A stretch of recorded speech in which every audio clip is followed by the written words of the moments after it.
Welcome to the program. David Swanson joins me. He is an author, peace activist.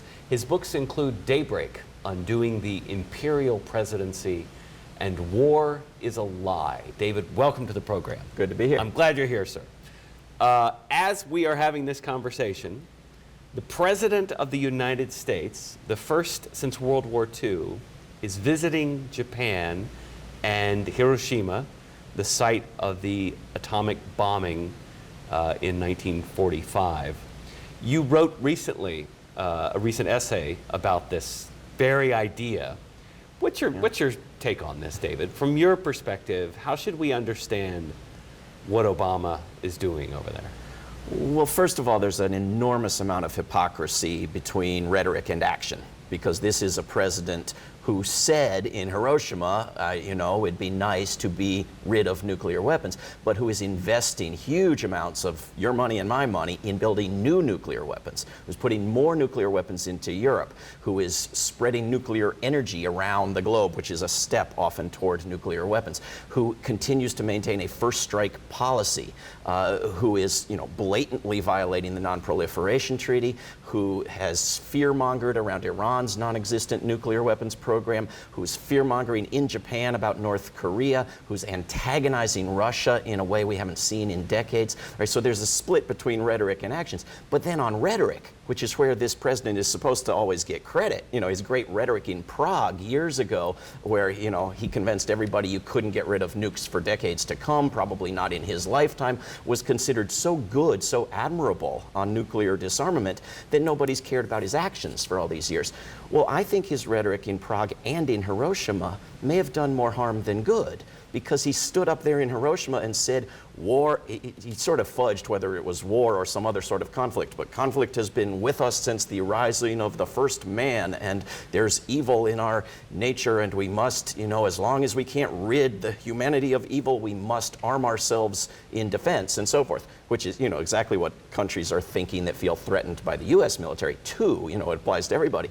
But, and then at the end, he sort of quietly says, but we can change and we can stop making war. But again, he says, I may not see it in my lifetime, as if we need always an out. Decades to get rid of nuclear weapons. When the non-nuclear nations of the world right now are moving rapidly toward a treaty to ban nuclear weapons.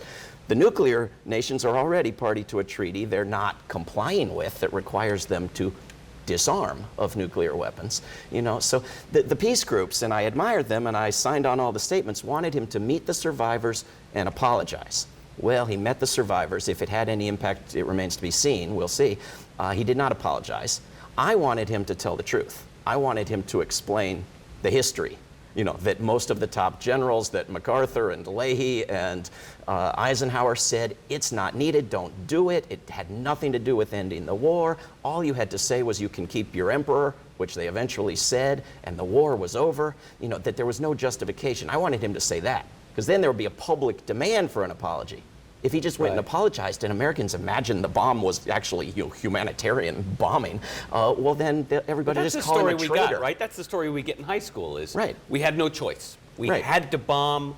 We had to bomb twice. Right. Because just count all the lives that were saved by the bombing. Right. Because But it isn't true. because the old story that we've always hear that if the United States had been forced to land in Japan and invade Japan, the death toll would have been much higher. It's funny the tortured way that the wire services and newspapers write about it.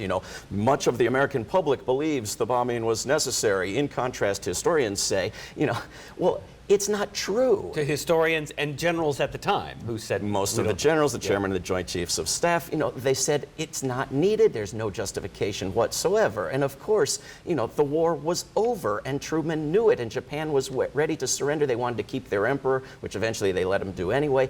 The war was going to end rapidly because of the Soviet invasion. So why did they bomb, and why did they bomb twice?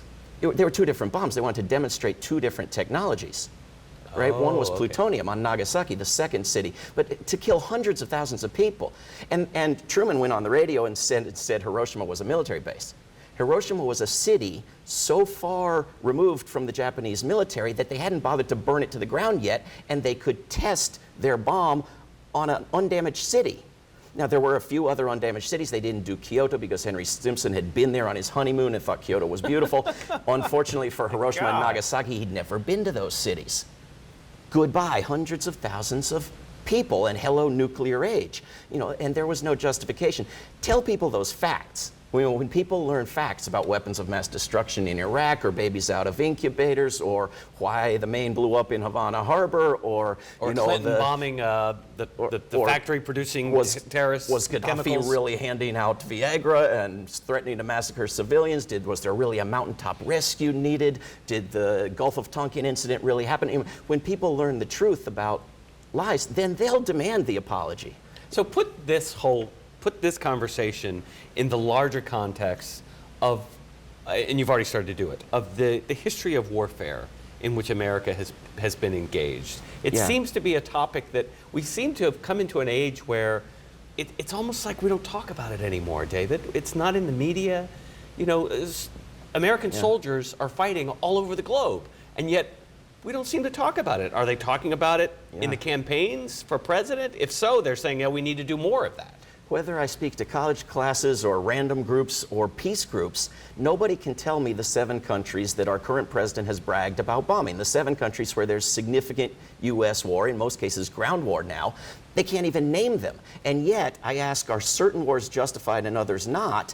And most people will raise their hand. But they haven't even looked at where the United States is at war, much less decided which ones are justified and which not. And it goes back to this idea that, it's inevitable, as Barack Obama is imposing on us in his remarks at Hiroshima. It's in our genes. We can't outgrow it. It's part of humanity.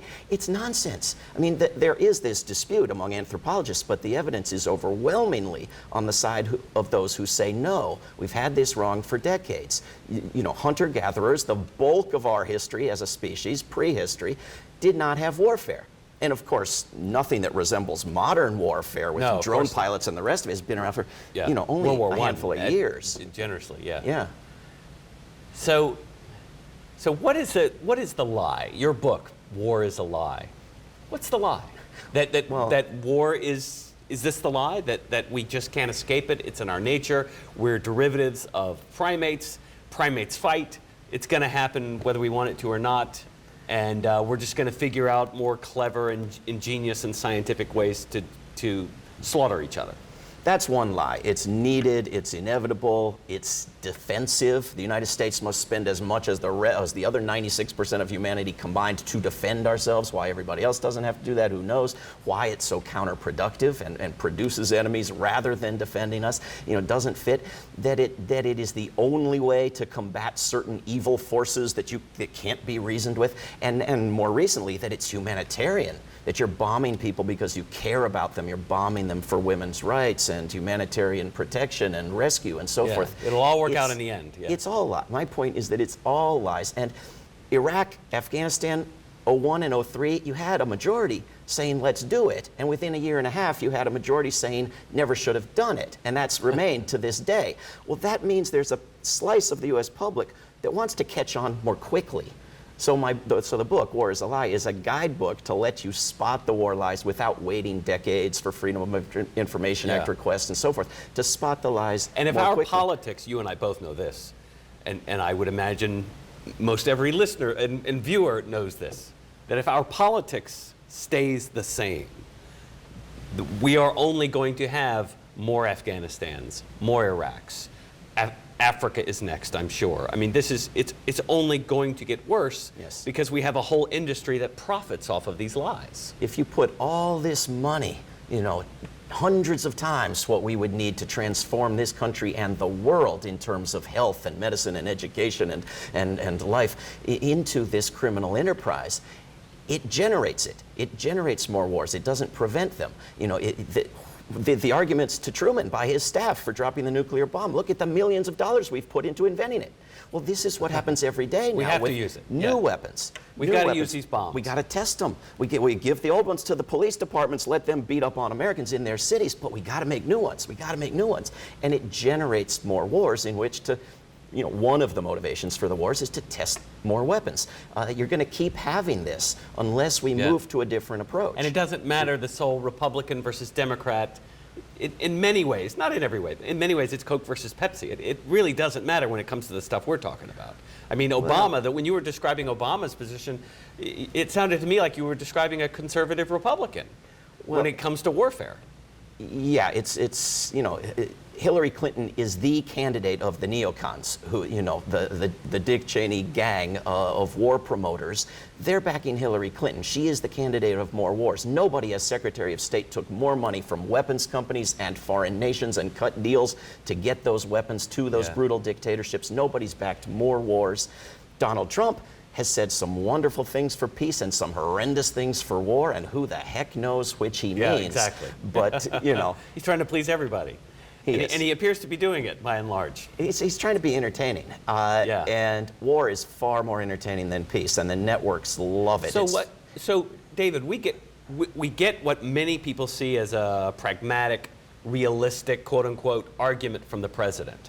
There are there's certain war and violence that we just can't avoid because we're the good guys and we're trying to protect the other good guys in the world. And there's just bad guys out there who want to kill us, so we don't have a choice.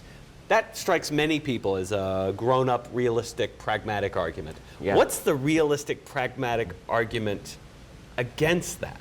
Like, what do we realistically, pragmatically do then with terrorists who want to destroy America? And polls have found that the U.S. public automatically believes that its government has tried everything else short of war, every nonviolent approach possible. Well, it hasn't. It never has. Air Force expert told the Smithsonian Magazine a few weeks ago, we have a technology for dropping food from high elevations in high wind accurately, because the UN is trying to drop food in Syria. People are starving and the food doesn't land anywhere near. They never find it. And he says, but it costs $60,000 to use, so we would never use it in a purely humanitarian operation. Now, every missile that they're throwing into Syria like confetti, and 6 other countries, $1.4 million each. But as a matter of principle, our government, representing you and me, these are our priorities, whether we know it or not, would not spend $60,000 merely on saving people from starving. One makes the United States hated. One builds ISIS recruitment. One is counterproductive, according to every top U.S. military official who retires the day after they retire. The other makes the United States loved and saves lives. Why not and is try infinitely cheaper. that one? Oh, it costs dramatically less. Of course, everything costs dramatically less than the counterproductive, immoral, criminal mass murder. I'm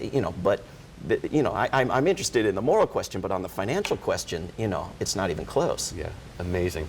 We're talking with David Swanson, and what we'll do is we'll take a quick break, and when we get back, let's talk more about Mr. Trump and Hillary Clinton and Bernie Sanders and the onslaught of political messaging for which we are in store over the next 5 months. You're watching the Coy Barefoot Program. Stay with me. We'll be right back.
Welcome back. We're talking with David Swanson. His most recent book is War is a Lie.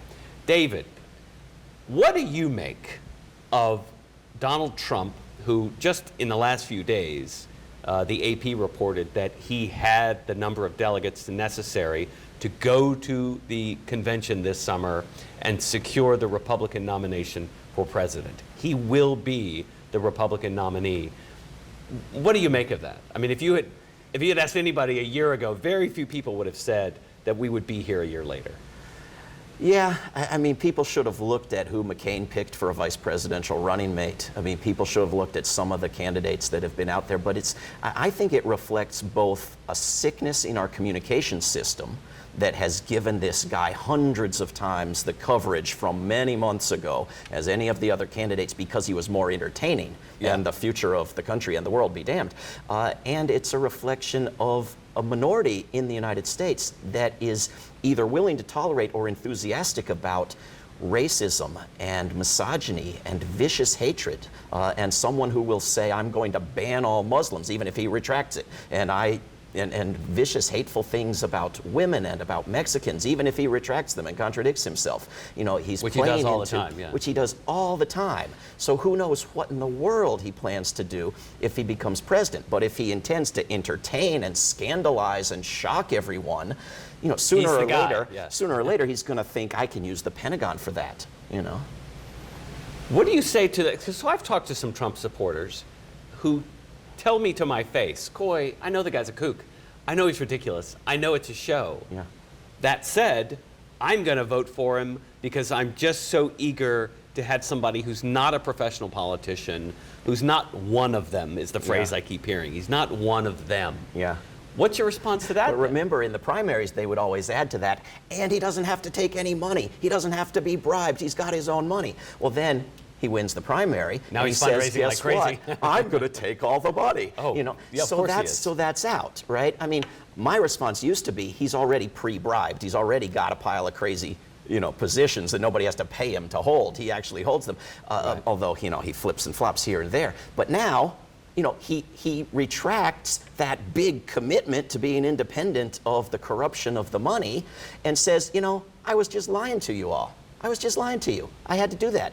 Now, the people who cheer for being lied to are the people who would cheer if they found out all the cheating that's probably hiding in his tax returns that he won't make public. Yeah. You know, well, he got billion. We'll hate the IRS, but we'll applaud the billionaires who avoid taxes because they're winners. You know, that's a very destructive, authoritarian, anti-democratic way of thinking for followers of a leader. That's scary. So what do you, you know, Thomas Jefferson and James Madison wrote about Donald Trump. They didn't use his name, of course, but they wrote about the persistent threat of a demagogue in democracies. They knew, they were terrific students of history, and they knew that demagogues are the threat in democracies. Yeah. Because you're dealing with the masses of people who Jefferson and Madison would argue can be easily fooled.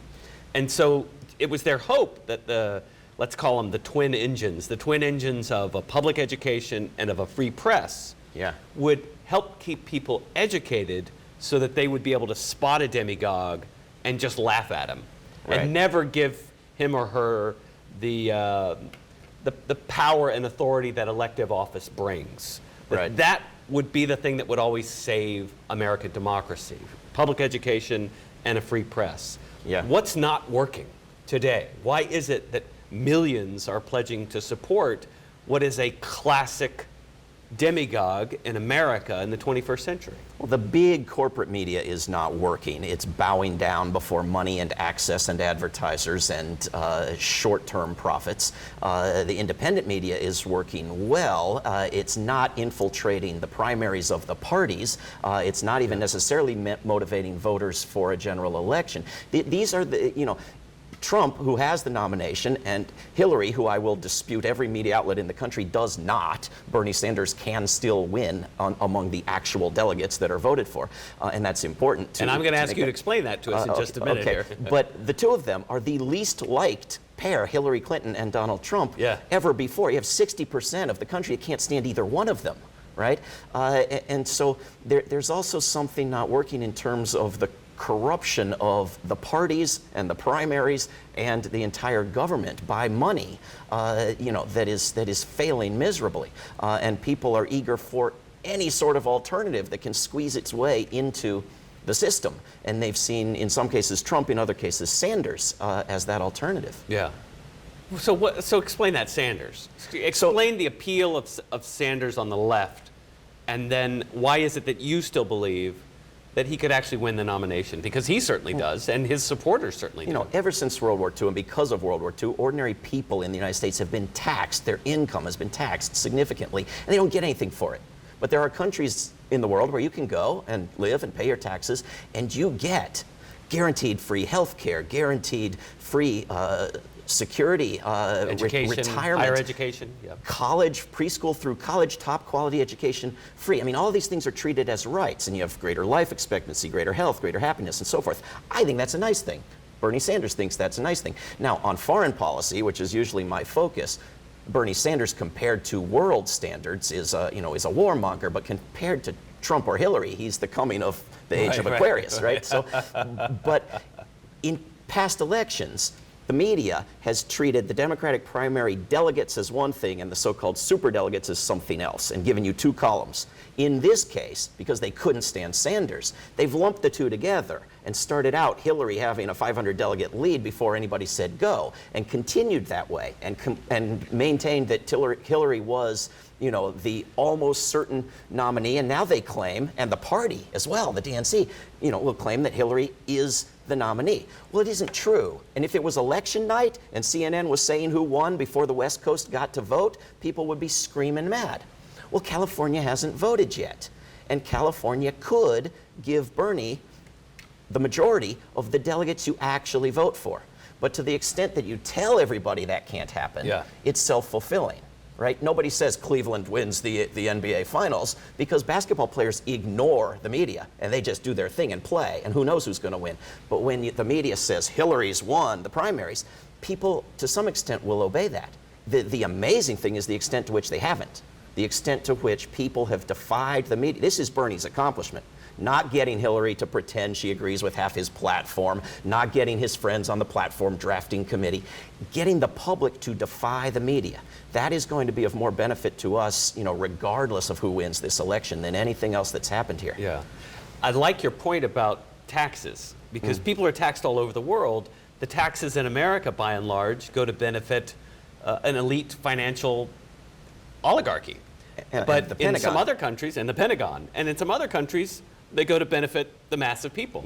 And yet when you talk about spending taxes in America to benefit the mass of people instead of the 1% or the 0.1 of 1% today, people throw up their hands and say, oh no, we can't do that, that's socialism.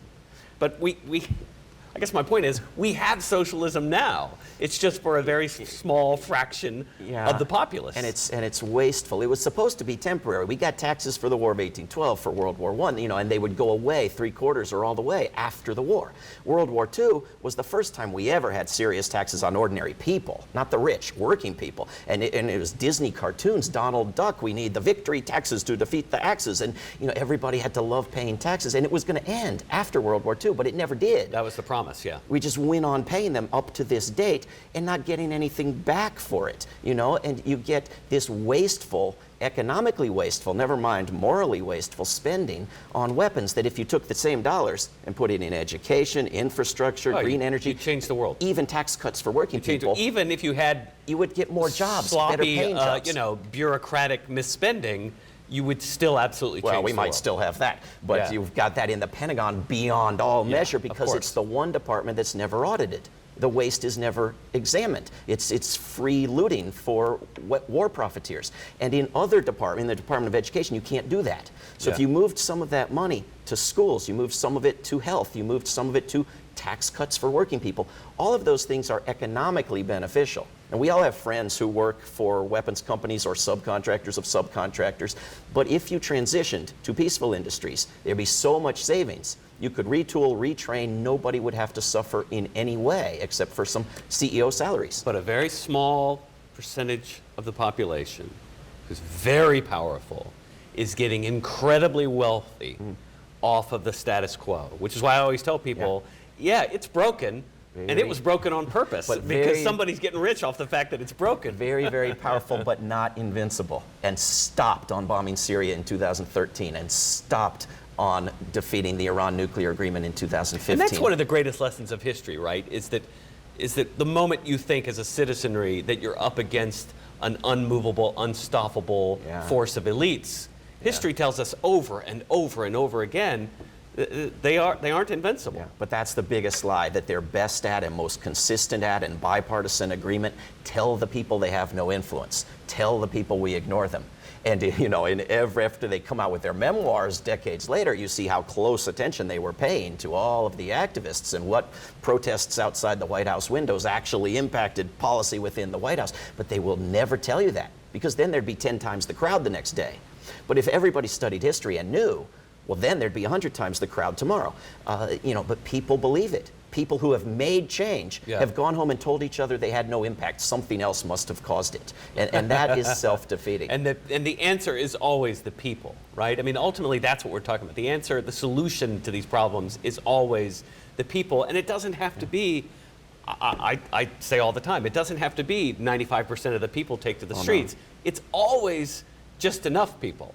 Just, you know, we have a very big country, very spread out, but a small percentage able to work together, either physically or communicating, is all we need, a very small percentage. And we could quite easily change this country. And the studies have shown overwhelmingly now that for decades, nonviolent activism against tyranny, against even occupation by foreign forces, is more likely to succeed, not guaranteed, but more likely to succeed than violence, you know, over twice as likely, and those successes are far more likely to be long-lasting. Yeah. So all these nation-building wars, they haven't built a nation yet.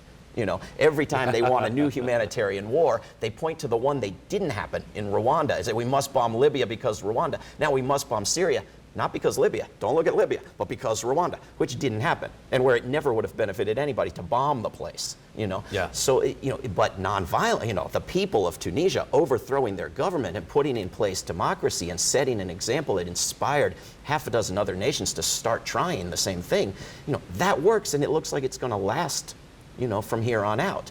That works better. Let's talk again before the election. Yeah. Look forward to it. Have a wonderful summer. David, thank you very much. Thank you. David Swanson, his most recent book is War is a Lie. You can find him online at davidswanson.org. I'm Coy Barefoot.